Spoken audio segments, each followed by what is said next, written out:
is a great morning, isn't it? Nice, beautiful day outside. I don't think there's a chance you're going to beat the Methodists to the white meat at all, not because I'm going to be long, but because they might be short. Exodus chapter 32. I know the bulletin says 1 through 8. I audibled after it was printed. I can do that because I have the microphone. So we're going to look at 1 through 6. Exodus chapter 32, verses 1 through 6. When the people saw that Moses delayed to coming down from the mountain, the people gathered themselves to Aaron and said, "Up, make us a god who shall go before us.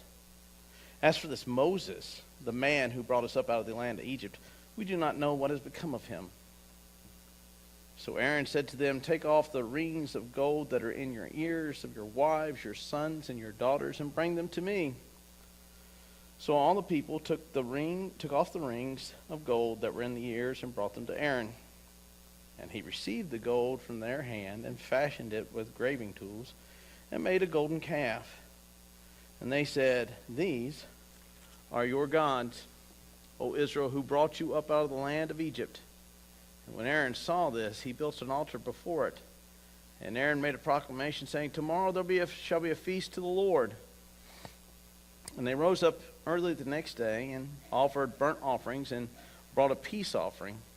And the people sat down to eat and drink, and they rose up to play. Let's catch up with where we are. 2 weeks ago, we were talking about how all the decrees of God have been read to the children of Israel. And as they're being read, the people said, we'll do this.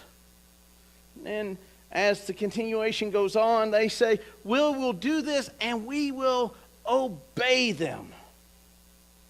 Last week, we talked about the Sabbath and how the Sabbath is a holy day. And in both of those, I used this alliteration of, do you honor God with your time, your talent, and your tithe?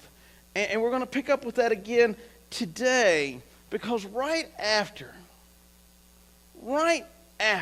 the text explains to these people that the Lord's Day is a holy day for them and for the Lord, they commit apostasy. After affirming the giving of the 10 Commandments and saying, we will obey them, they commit blasphemy. I say, man, those people are bad. We're going to see we're kind of like that. Notice how it begins. Moses has been gone for a while. When the people saw that Moses delayed in coming down, Moses is up receiving more of the law from God. He's getting more and more information. Matter of fact, some of the information that is going to come to them about the Sabbath and a few other things are going to come down here in a minute. And next week we're going to see the reaction of a holy God and the mercy that comes from a holy God. Because if you remember 2 weeks ago, they were told, do not provoke my angel, which is him, to wrath, because he will not suffer it and he will destroy you. The proclamation of obey or destruction has already been given. And when the people see that Moses has delayed, they do not know where Moses has gone. Clearly, God can't keep Moses alive. Maybe he's had a heart attack on the side of the road. Maybe he slipped and fell. Who knows? He's gone. You're going to see where they not only reject the leadership of Moses, but they reject the leadership of the one true God.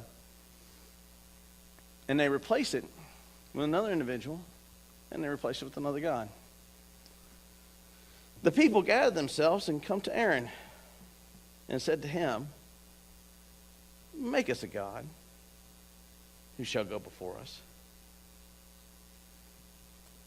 We want a physical, tangible thing that walks in front of us, that we can be like all the other nations." The problem is, all the other nations don't have a God. They have a thing that goes before them. They have a visible, tangible thing that goes before them. But there's no power in the thing.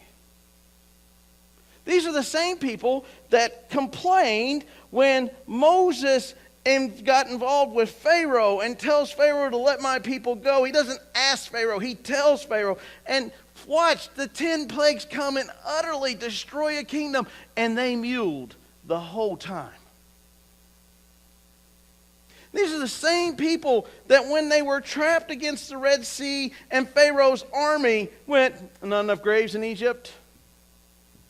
What a fickle group of folks. And then the Lord parts the Red Sea, and you figure that plus the 10 plagues, that should be enough, right? Should be enough. These people should go, hey, this God guy, he's awesome. And I don't even have to really see him to know anything. I just follow along. And as soon as they get through the Red Sea, they come to a place with bitter water. Moses throws a stick in there, and somehow the water becomes sweet. And they go, oh, this God, he's kind of cool. And then just seconds, a couple of days later, there's not enough bread. There's not enough this. There's not enough this. Moses has been gone for a while. Give us a false God. A lot of times we build gods for ourselves because we, deep down in our understanding of ourselves, if we can't see it, it just doesn't exist. I hear a small child in here. You ever played peekaboo with a baby? It's amazing. Every time you take your hand away from their eyes, how shocked they are that you just didn't disappear.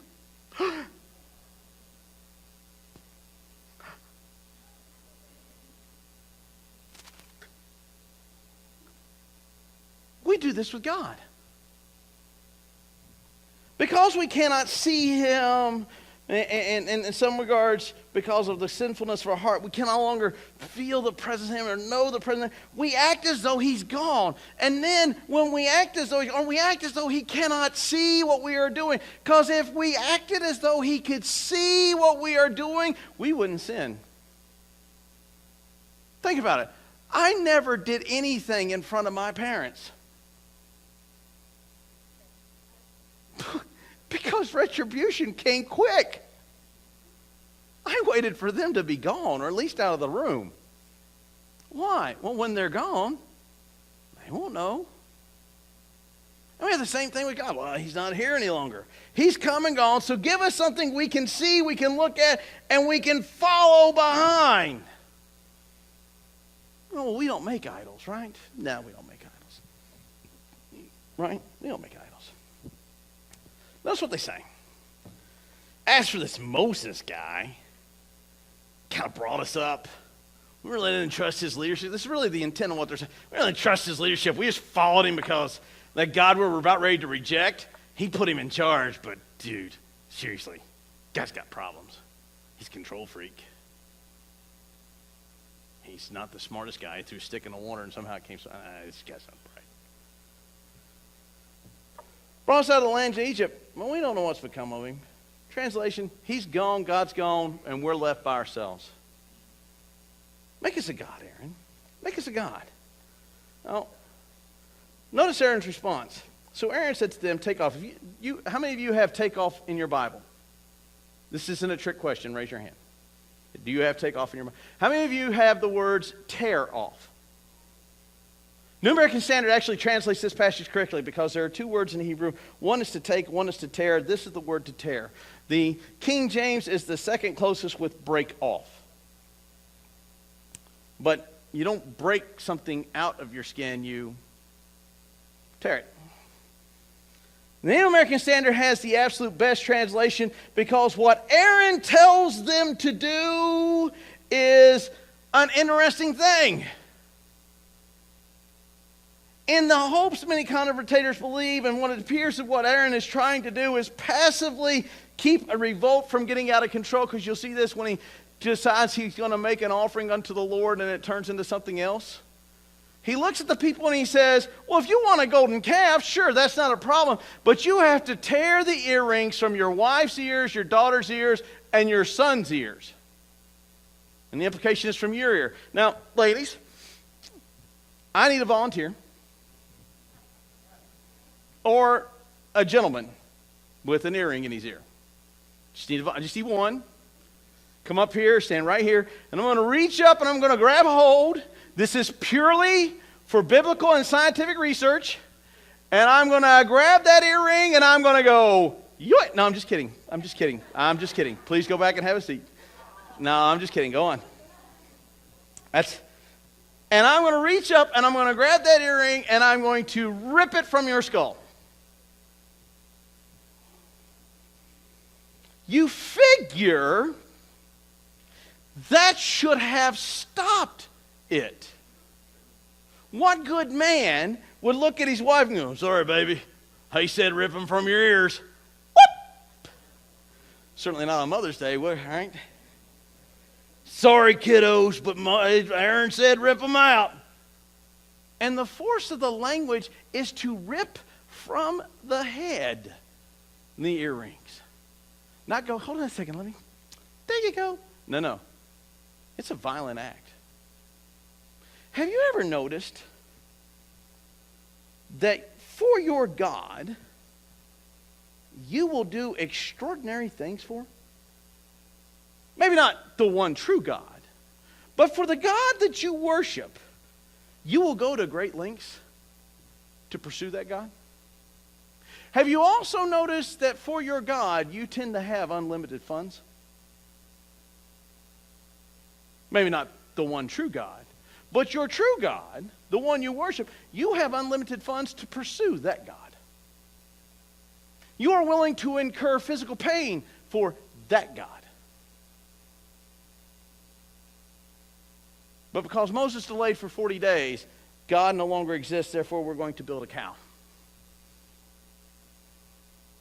Have you noticed in your life that the God you claim to worship isn't the God you are willing to incur pain for, debt for, or pleasure for? Your time, your talent, your tithe, where does it go? Theirs went to a cow. A lot of times we go, oh, well, Brother Ashley, I don't have a false God. I'm here. You would not believe how many times I hear people say, are you going to do any topics? No, I'm going to tell you right now, no. I don't do topical preaching. It's the lowest form of preaching that exists. It is actually allegorical preaching. I do expository preaching. Why? The Bible does not command me as a preacher to teach you topics that make you feel good, give you fuzzy feelings, topical passages that you would like to hear again. The Bible commands the minister to preach the entire counsel of the Word of God. Period. The full counsel. All of it. But it's not popular. Too bad. I answer to God. I preach the full counsel of the Word of God. Topical ministers typically go from passages that they like throughout their careers. I have 66 books. I got plenty of material. Say, well, yeah, but your sermons are long series. You know, one of the great things about Facebook is I can see what you guys post. You can see what I post. That's great. You know, when people complain about a long sermon, I see that they have no problem sitting and watching the Dallas Cowboy football game for hours on end. Which one's their God? Which one's their God? The one they're willing to sit and watch hours upon end that have absolutely no relevance to the spiritual condition of their lives at all and absolutely no bearing on their eternal resting place, or a long sermon that is long. Oh, it's a long sermon series, Brother Ashley. You know, I've watched people post on Facebook how they love basketball season, which I believe starts in the fall and is still going on. And yet you post about how great and how often you follow it. Which one's your God? Oh, well, that's not the same. Yeah, actually it is. Actually it is. It's gut check moment for the Christian believer today. Open your checkbook, take out your bills and your have-tos, and then add up your want-tos and ask yourself, where does your money go? And that's your God. Is entertainment it? Then that's your God. Is food it? Then that's your God. If you're willing to spend money on all these, notice these people were willing to tear their earrings out of their own ears to make a God that would never ask that from them. When nobody's around and you have a computer, who's your God?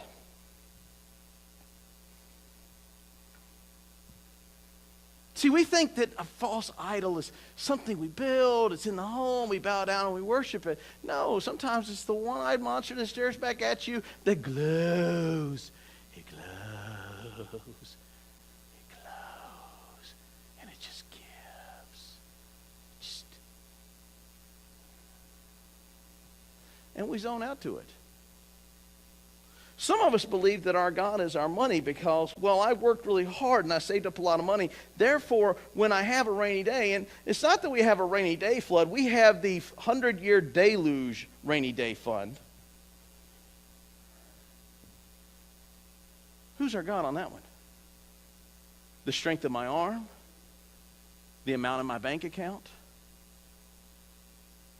How much am I willing to incur to support that God? How much physical pain am I willing to endure to support that God?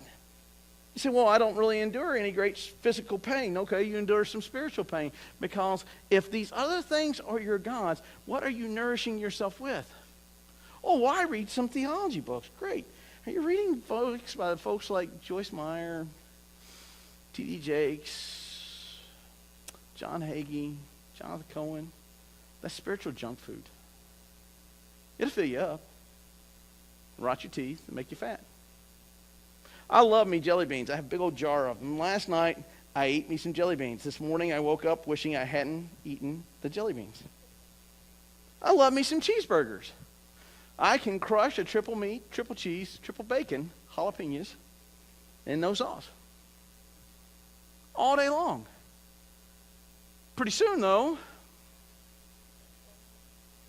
it's not very healthy, and then they'll put me on medicine to lower my cholesterol, where if I just ate healthy to begin with, I wouldn't have to mess with that crap now, wouldn't I?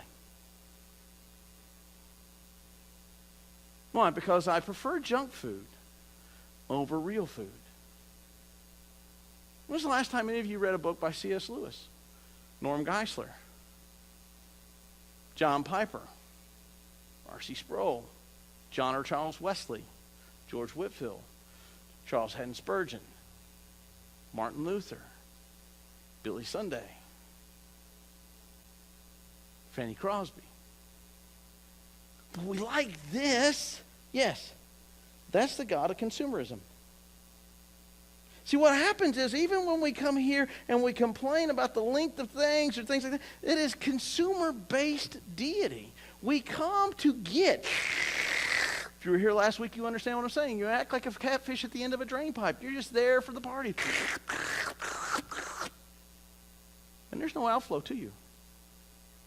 Who is your God? And what you do is you come in and go, make the God do what we want. We want all hymns.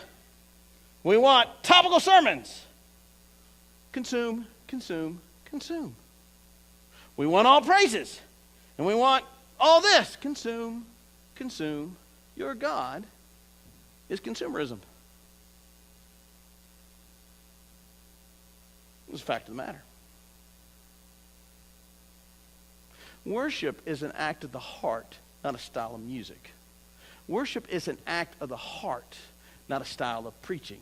If you cannot worship to a style of music, then the problem is not the music. The problem is your heart. And you have assumed another deity other than the one true God. And you have decided that you will come here and consume. Nowhere does the text ever say, sit on a pew and consume. I will challenge you right now, find me a verse that says, and all of God's people came, sat, and were gorged and did nothing. We are not consumers. We are doers. We are to put our hands to the plow. Notice what they do. They are willing to embrace a God to their own hurt. People who embrace a God to their own hurt do not really care whether or not what they read is making them fat, dumb, and blind. They just want it.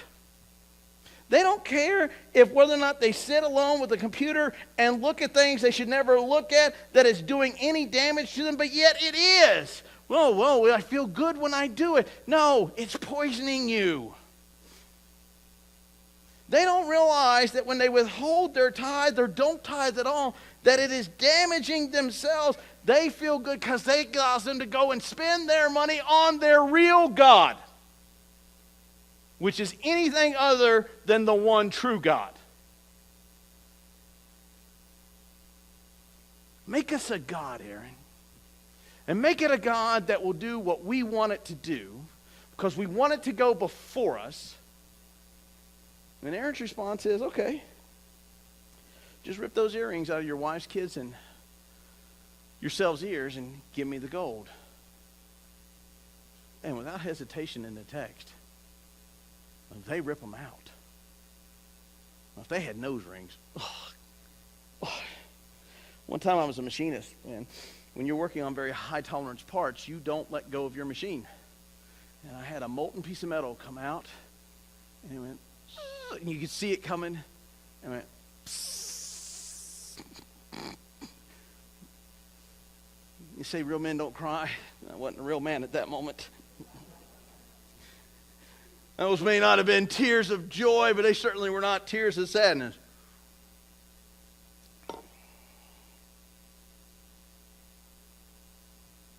To their own hurt. See, we're willing to embrace false gods to our own spiritual detriment, to our own physical detriment, to our marriage's detriment, to our life's detriment, to our health's detriment. Make us a God, Moses, or Aaron. Make us a God. Again, they are honoring their God with their time, with their talent, and with their tithe. The same as you, same as me. It's easy to do. It's very easy to do. It's very easy to get caught up in the things of things. But they don't stop there. They don't stop there. And he received the gold from their hand, and he fashioned it with graving tools, and he made a golden calf. Now, the calf is probably not made of solid gold. It's probably a wood structure that he overlays all the gold upon. That's typically how they made gold statues. Because if the calf, which is they believe is the image of a full-size bull, kind of hard to lift that dude out of the ground if it's solid gold. I don't know if any of you have had the pleasure of holding a gold bar. It's a little heavy. So more likely the process of fashioning it is to make the gold and then fashion it over it to where it's got this nice shiny, because we like a shiny God, right? I certainly like shiny guns, so therefore, there you go. And they said, these are your God, or gods, plural, O Israel, who brought you up out of the land of Egypt. In the Old Testament, at every time Israel sins, one of the first things God says to them is, I am the Lord your God who brought you out of the hand of Egypt and delivered you. And they take this golden calf and they then say, this thing is the God that delivered us. They have violated the first three commands of the law they all went north-south on and said they would do and obeyed. Violated the first one, and they have another God before them.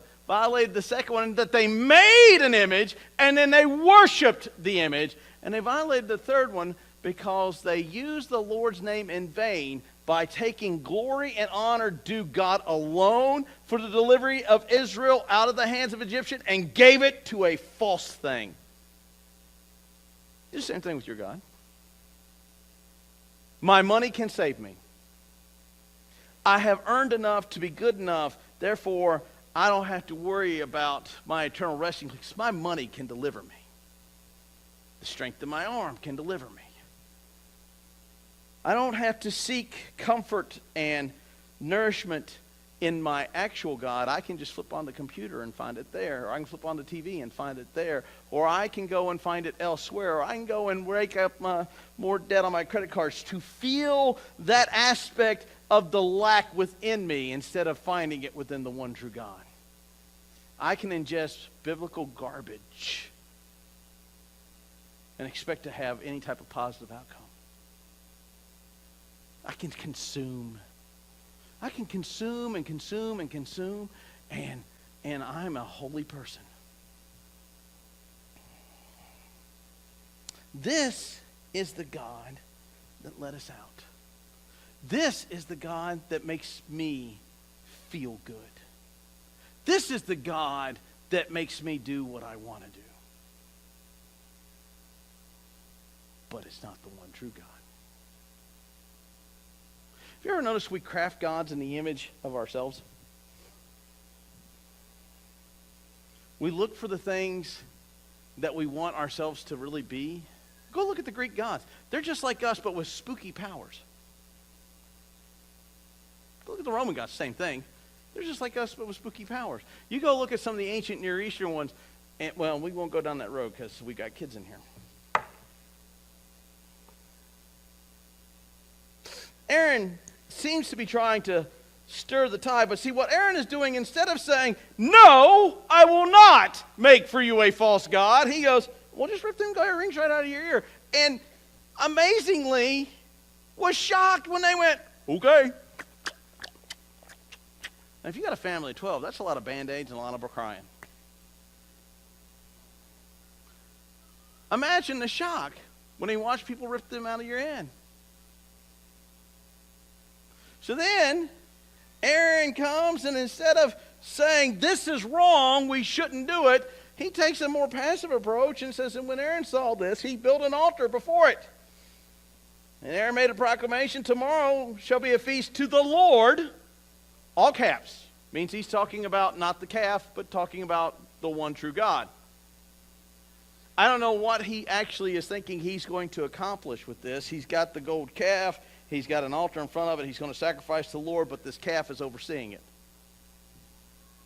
That's called appeasement. At both turns, what he tried to do was appease the congregation by giving them just enough of what they wanted, but then trying to enforce a standard. The fact of the matter is the standard, whether or not the people agree to the standard or not. My job is not to tell you what you want to hear, but tell you what the text tells you you must need to hear. That goes along with the full counsel of the Word of God. The Bible also tells us that in the last days, individuals will not listen to sound doctrine, but they will listen to things that tickle the ear. Why? Because it's how we are. Go read this text. These people screw it up time after time after time after time. And next week we're going to see where God is right and just in saying, I am going to kill them all. I am going to wipe them from the earth. And you will see his grace and mercy in the fact that he does not. We're going to create another abomination by mixing the things with God with the things that are not God, hoping that the people will get the things of God with the things that are not God, and hopefully I can turn the tide and they'll come back to God. Let's see how this worked out for them. And they rose up early the next day and offered burnt offerings. Sounds good. Brought peace offerings. Sounds great. People sat down to eat and drink. and they rose up to play. Does anybody have rose up to revel? Now, that's a polite way of translating. This section is politely translated. They gorged themselves and got themselves drunk and then proceeded to have an orgy. That's the force of the text. So when they come forward to the altar of the Lord to offer sacrifices unto the Lord to make themselves holy, they go and they sacrifice to this thing, not God, and then they decide to indulge in the things of not God, eat until they're full, drink until they're drunk, and then have an orgy. That's what it means to get up and play. Now they violated the seventh commandment. See, when we play with things that are not God, that we make gods, we end up violating all the commands that God has given us. Do you honor the Lord with your time, your talent, and your tithe? Or do you honor your God with your time, your talent, and your tithe? You cannot serve two masters. You will have one. And that master will receive all of your time and all of your talent and all of your tithe. Like I said, I find it amazing that people can find money for their God, little g, and then turn around and have no money for God, big G. They can spend an enormous amount of time with their God, little g. It was very convicting. I had to add up the number of times I sat and watched the glowing thing above the mantle, because it glows, versus the amount of time I actually spend with God during the week. Care to guess which one won? The glowing thing above the mantle, because it glows. Sometimes I was asleep, so I didn't count those because I really wasn't watching the thing. So I figured no sense in counting those hours. There were plenty of other hours to do. I don't need to do the ones where I was asleep. It was purely a sleep aid, that's all it was. Notice how I justified my time with my little g God. Imagine how much time we spend in the pursuit of free time, in the pursuit of hobbies. Well, look, folks, free time is great. TV is great. Hobbies are great. All these things in moderation are fine things. But when they become out of balance, they have become your God. Buying things is fine. But when we open our checkbook and we go through and we look and we see that there is more given to fun than there is to God, we've got an issue. Well, tithe 10%, great. Bible in the New Testament requires us to be givers, not tithers. Tithing is a nice concept, but we are called to be givers. Remember, I brought up the fact that we are more than willing to sing All to Jesus I Surrender, unless, of course, there's a dollar sign in front of it. And then all of a sudden it's like, whoa! And I'm not against having good times. And I'm not against about having nice trips and having nice things. And God's not against those either. But when they're out of balance, they become God. And then what we do is we try to hide that by coming to church, and then we bow down and we worship to the Lord, but then we apostate it even further. Because there's no true worship of God, big G, but an attempt to hide the apostasy of God with a little g. And there is no hiding this. The reason why God will respond to Moses here in the next week's sermon is because there is no hiding this.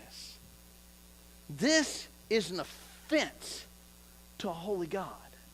This would be like taking that and just shoving it right there in his nose. That's the imagery that the text will draw for you. What they did with all that apostasy would be if you could put your hand on the back of God's head and take that apostasy and just rub his nose right into it and say, get you some of that, God. How many of you would be willing to do that to the God Almighty? Build us a God, Aaron. Build us a God. And we will incur our God. We will sacrifice for our God. We will come and do false worship before our God. Because its image is far more powerful than the one true God who actually leads us out of Israel. The power of the gods in our lives are more powerful than his ability to deliver our soul from hell. Why? Because our actions show that. We may say something different, but your actions betray your words. My actions betray my words.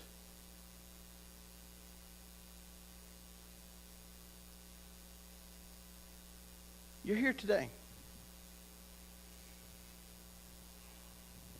And you have your own little God. Let me ask you, can you honestly tell me you can serve the God of the universe with your time, your talent, and your tithe at the exact same time you are honoring your God with the exact same time, talent, and tithe?